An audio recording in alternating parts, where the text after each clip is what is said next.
Lynn Hiles Ministries presents Dr. Lynn Hiles, that you might have life. And here's your host, Dr. Lynn Hiles.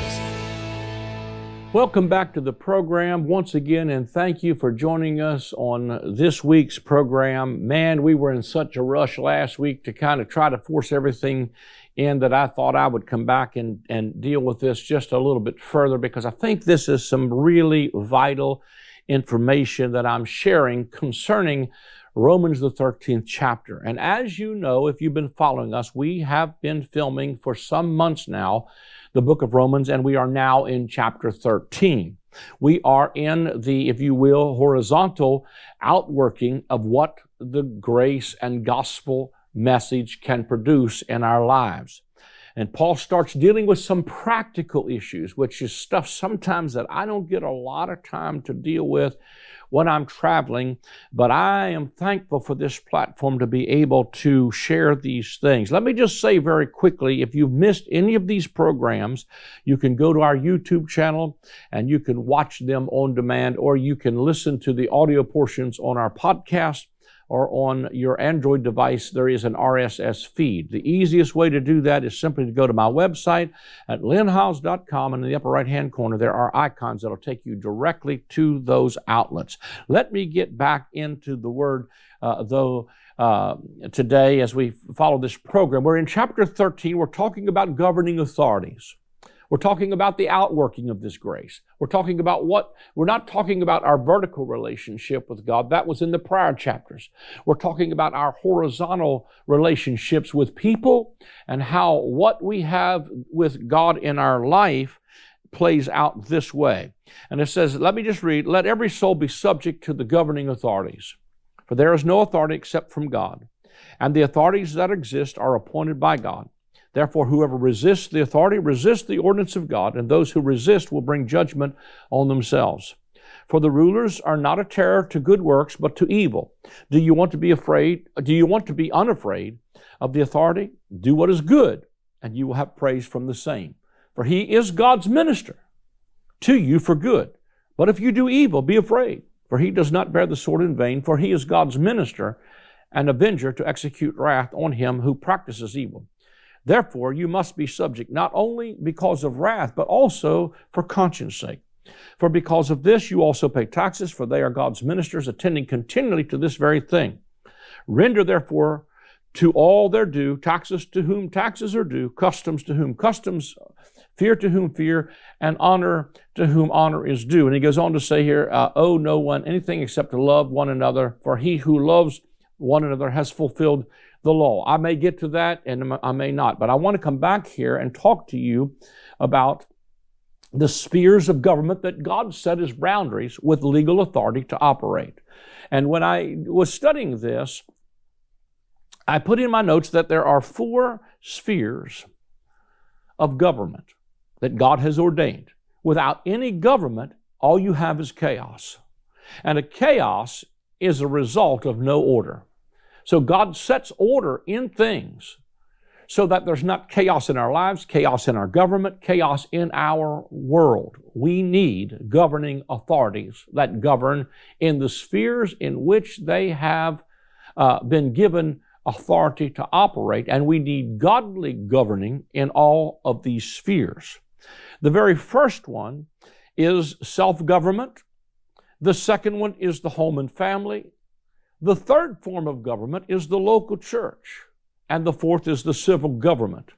Each one of these have perimeters and boundaries of authority that many times get abused. Many times because we lack in one area or the other, it creates a vacuum, or we overstep our authority or our bounds. And I'm just going to read some stuff from my notes and again begin to make some comments. And I read some of this last week, but I want to make sure I do it again and have enough time to comment on some of the things. I was rushing it last week and I want to come back and get this. I put in my notes, if you want God's power and authority, you must define the scope and limits of that authority. Jesus delegates his authority through different administrations. The different parts of his kingdom carry different assignments. It is only when we stay within these particular assignments that we carry legitimate authority. I want to say that to you.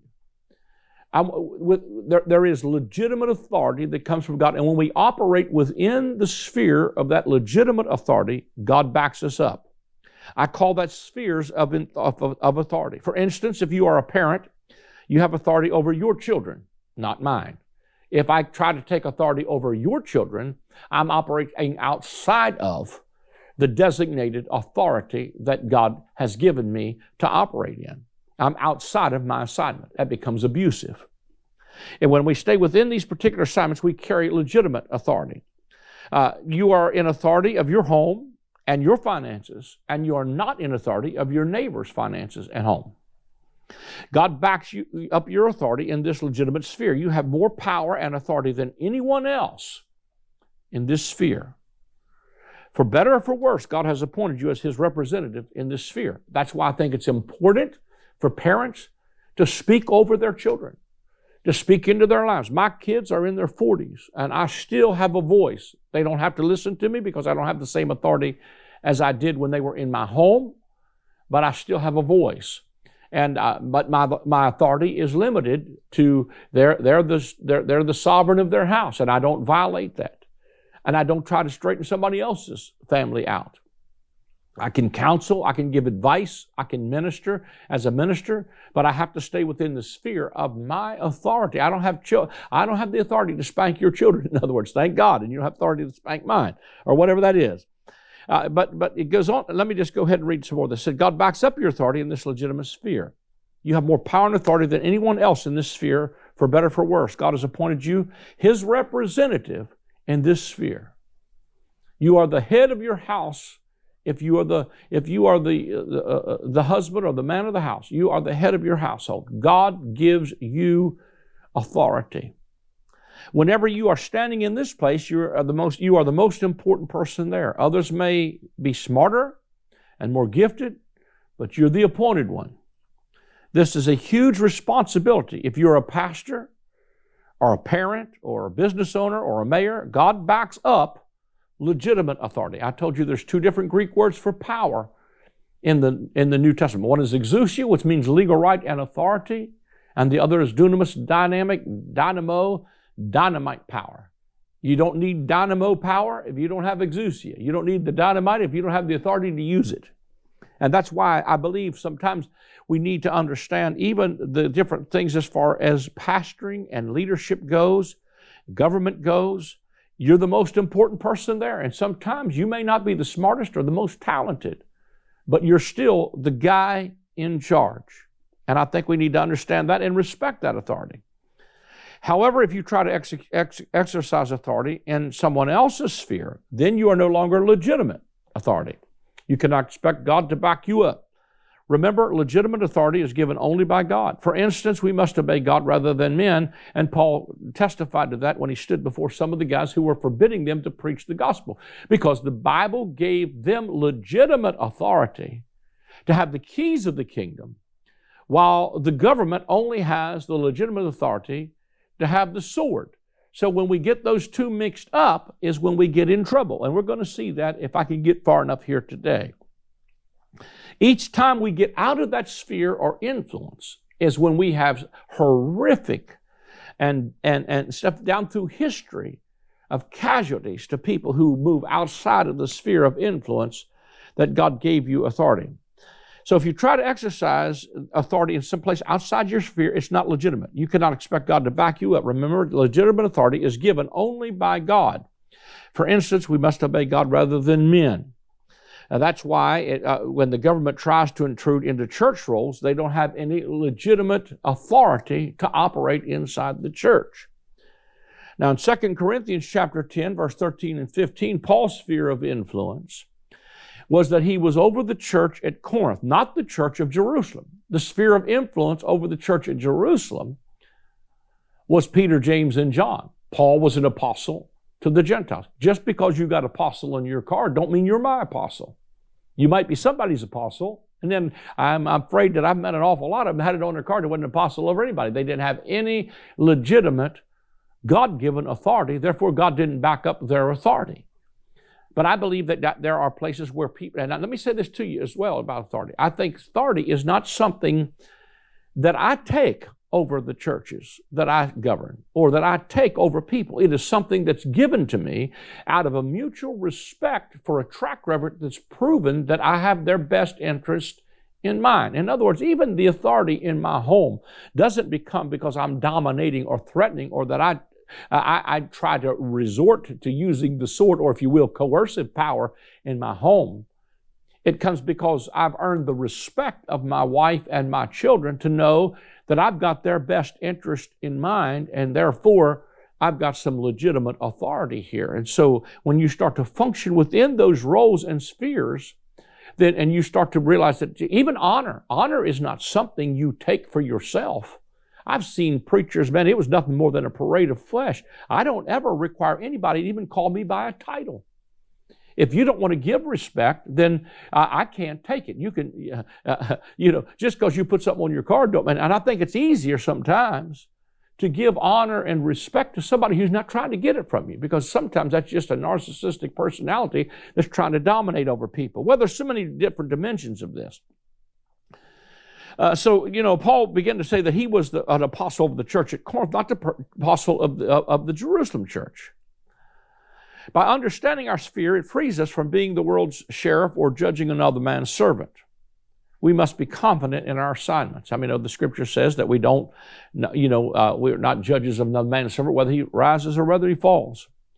And so the source of that authority, of course, is Romans 13 and verse 1, and in John chapter 19, verse 11. All authority is to be derived from God, and all are accountable to Him. There is a grace given for every assignment. You can see Hebrews chapter 13, verse 17 for that. All authority is delegated. Therefore, we must not exceed the limits of that authority or use it opposed to the Word of God, or we become rogue tyrants, then God opposes us. Say, give me a scripture for that. James chapter 4, verse 6. He resists the proud, but He gives more grace to the humble. In other words, when we start to move outside of authority and become rogue we become tyrants, then God resists the proud. Then you get in opposition to God. God steps in. God has assigned certain responsibilities to each of these four spheres: the individual, the family, the church, and the government. That's the difference between the sword and the keys. He gives, in this chapter, Romans 13, the authority, the civil governments, to use the sword, to have police, to raise military armies. And to the church, he tells Peter, I'm going to give you the keys of the kingdom. When we mess those up, we get in trouble. God has assigned certain responsibilities and authority to each of the above four spheres. A man must be able to rule his own spirit through the power of the Holy Spirit. It is heaven's government for the individual. In counseling, you cannot fix someone else. You can only fix or help fix the person that's in front of you. It stops the blame the spouse game. In other words, you can't go in there and talk about it's my spouse's problem. I mean, you could certainly mention that, but the truth of it is the only person that can really be changed is the one that's come there and said, I need help myself. How can I respond to this? Righteousness, peace, and joy are released on this level individually. Proper balance must be used in the other three spheres. God gives grace to be effective when they operate in the God-given boundaries, and boundaries are important. The problem comes when we refuse to take responsibility for the area God has given us. This is often the case in families, absent fathers and absent mothers, or when one of the spheres attempts to overstep or trespass on what is not their assignment. This is typically civil government or church authority abuse. I've seen a lot of church authority abuse, where the church tried to overstep boundary. I've seen churches that tell them, you just need to divorce that bum, or you need to go, I just think, sometimes that we're trying to govern every aspect of people's lives to the point where, I've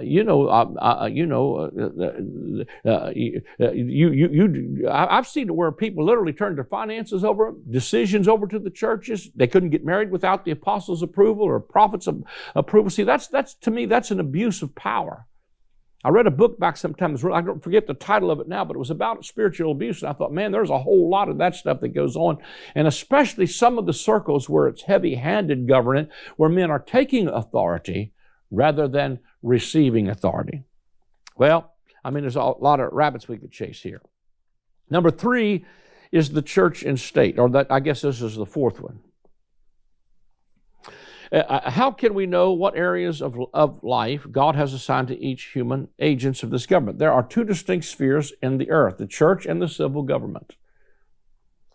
The Christian family is the smallest unit of the church. The church is the largest expression of the church family. The Bible gives us the instruction for dividing up the different areas of responsibilities. Romans 3, verses 3 through 4 tells us the sword has been given to the civil government. Its responsibility is coercive power. Perhaps this is why Paul turned the man in Corinthians over to Satan. This is where I ended up having to really rush last week. In that setting where Paul turned the man over to Satan, I think sometimes that where I first started thinking differently about this, or the possibility that Satan here in 1 Corinthians may not be the devil, is that there are places, especially in the Old Testament, where the word Satan is used, where it's not talking about diablos, the devil. It's talking about an adversary or adversity. And there is one place where the angel of the Lord that God sent became a Satan. And you'll see a couple places where in one place it says, and the Lord moved David to number, and then another place it said Satan moved him. And in other words, there was adversity, and sometimes adversity is not diablos. Maybe in this case, what he's saying, let's turn this man over to Satan for the destruction of his flesh, is let's move. We have no authority to use the sword in the church, so we have to turn this man over to Satan in the sense of adversity or the adversary, which in this case could have been civil government. That's just, I'm not making that a doctrine. I'm simply saying that's a possibility. Because I think there are times in the church where I don't have the authority to lock somebody up, for instance, who's sexually abusing their children. But I do have the ability to say, that's not my jurisdiction of authority, but the civil government has, and we may have to turn them over to that Satan.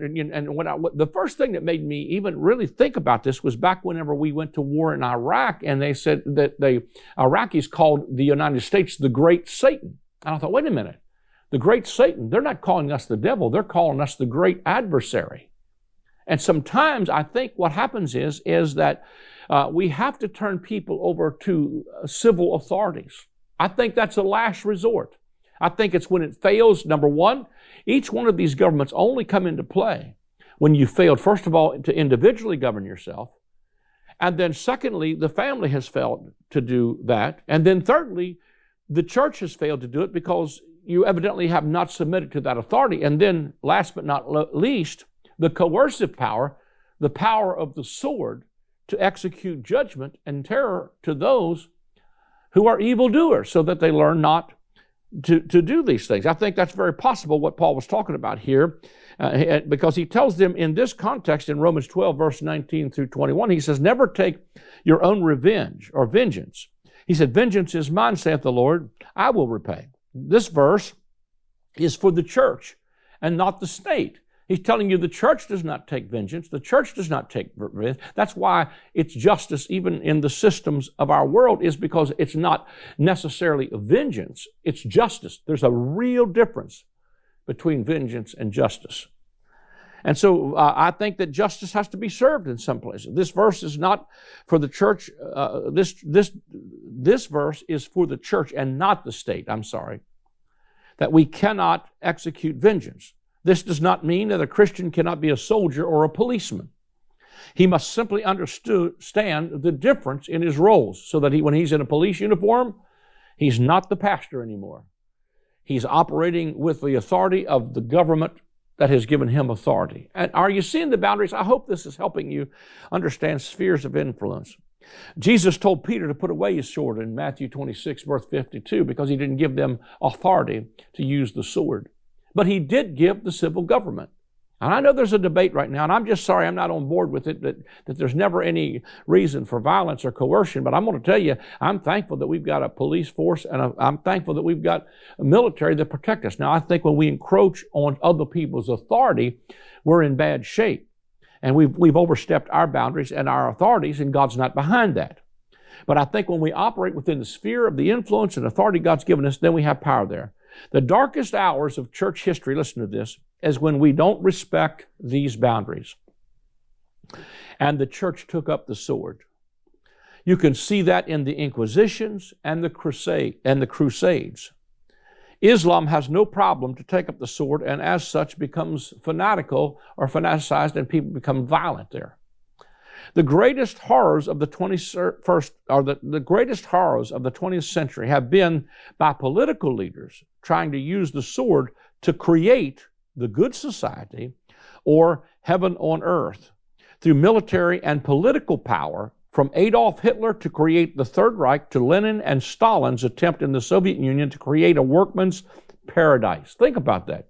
These men used the sword to try to force it. When you think about the Crusades, the Inquisitions, and others like Mao Tse and Fidel Castro joined in this delusion. The church in Europe had the king as the head of the church and forced tithing and church attendance, and many atrocities came as a result of the church being able to wield the sword. That's why the Pilgrims came to America. These out-of-order governments have killed more of their own people than all the wars combined. I was thinking about this the other day because I'm really looking for answers. Because I think the church sometimes is overstepping its boundaries. I believe we need to be the salt and the light and the keys to the kingdom, and we need to be involved in political things and be the influence. But let's say this. Let's say we vote who we want in the White House and every politician in the White House. And then we can legislate what we want and our belief system on them, and the church is now running the government. What we don't realize is we don't study church history and realize the church has already run the government, and it ended in atrocities because it was forced stuff. That's not legitimate authority. But what happens is when you are in those spheres that you are supposed to be in, God gives real authority. But let's say that we do that. We vote in there who we want, and we think, well, this is the one that we get to pass the laws. The church is running the government. Here's what I've asked everywhere I've been going lately. Which church do you want to run it? Do you want the Catholics to run it? Do you want the Pentecostal holiness to run it? Do you want the Baptists to run it? And you know what will happen? We'd soon find out that we don't even want the church really governing us individually.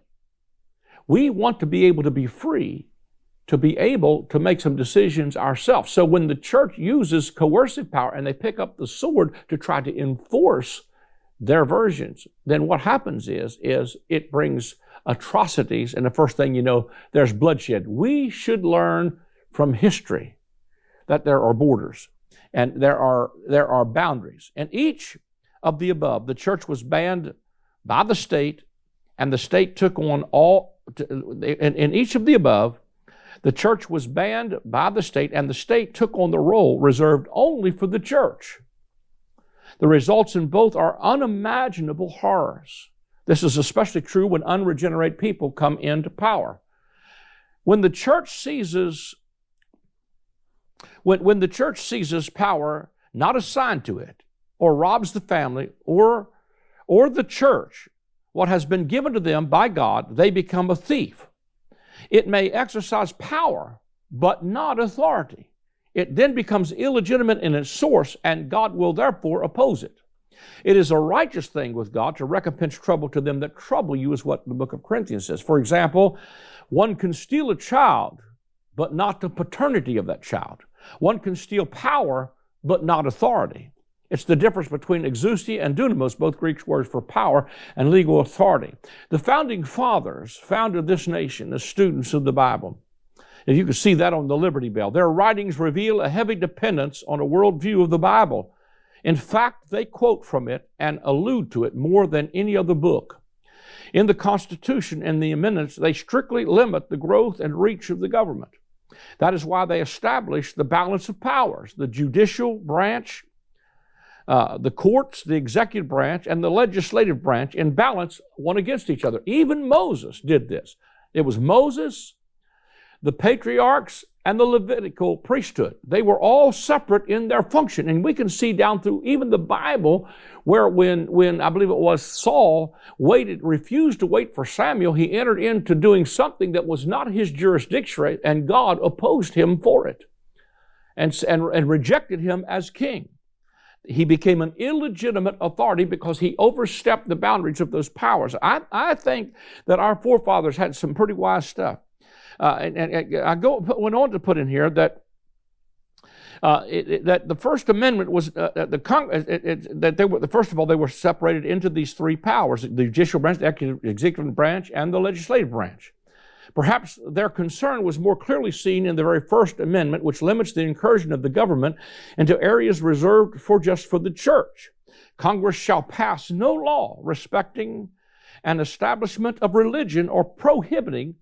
See, they understood this. Congress shall pass no law respecting an establishment of religion or prohibiting the free exercise thereof.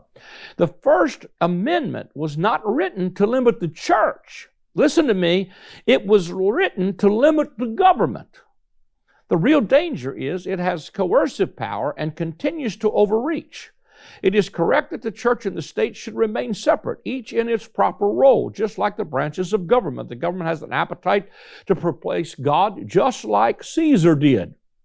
Perhaps this encroachment has occurred because of an escape mentality and the failure of the church to make known to principalities and powers the manifold wisdom of God, because we failed to have the keys and speak to principalities and powers. And principalities and powers are not always demonic spirits. They're the governing authorities. Each entity does well when it stays within its boundaries. For instance, the government it gets good marks when it's in respect to its military, its police, its weights and measures, its fair trade, its infrastructure with roads and highways, etc. But does horrible when you produce, if welfare programs or urban areas or education, or the penal system fails to rehabilitate and repeat offenders return to jail. The only successful programs are led by the church. Teen Challenge, Life for Drugs, Team Hope, Celebrate Recovery, home schools. If you send your child to public school, you're still responsible to teach them at home. And I'm not saying everybody ought to have a Christian school, but you're still responsible to teach your children at home and take them to Sunday school and teach them morals. Homelessness and feeding and all that kind of stuff that the government fails miserably at. The gospel, though, is the power of God to salvation, and a return to the kingdom of God is a must in this hour, because that's where the powers have to be. I still have a little bit I have to cover in Romans chapter 13, but I trust this has blessed you and that you are receiving from this as we see the authority and how it operates on a horizontal level. If you'd like to sow a seed into the ministry to help us to stay on the air, please go to my website. Right there you can see a link, or you can scan that QR code, and it'll take you directly to a place where you can give an offering via credit card or PayPal, through our PayPal portal. You can also send a check or money order to the address on the screen, or you can call the number that'll come on the screen. But we do need your help, so do it today. Thank you for joining us. God bless you. Until next week. I am excited to announce the release of my latest book titled The Great I Am. In this book, we will explore the 7 times in the Gospel of John that Jesus says, I am. When he uses that phrase, it is always in contrast to something from the Old Covenant. For instance, they thought Moses and the law was the door into the sheepfold, but Jesus said to them, I am the door. They thought that Israel was the true vine, but Jesus said to them, I am the vine, you are the branches. As you read the pages of this book, you will discover that Jesus removed the covenant of death and replaced it with the covenant of life. Get your copy of the book, The Great I Am, today.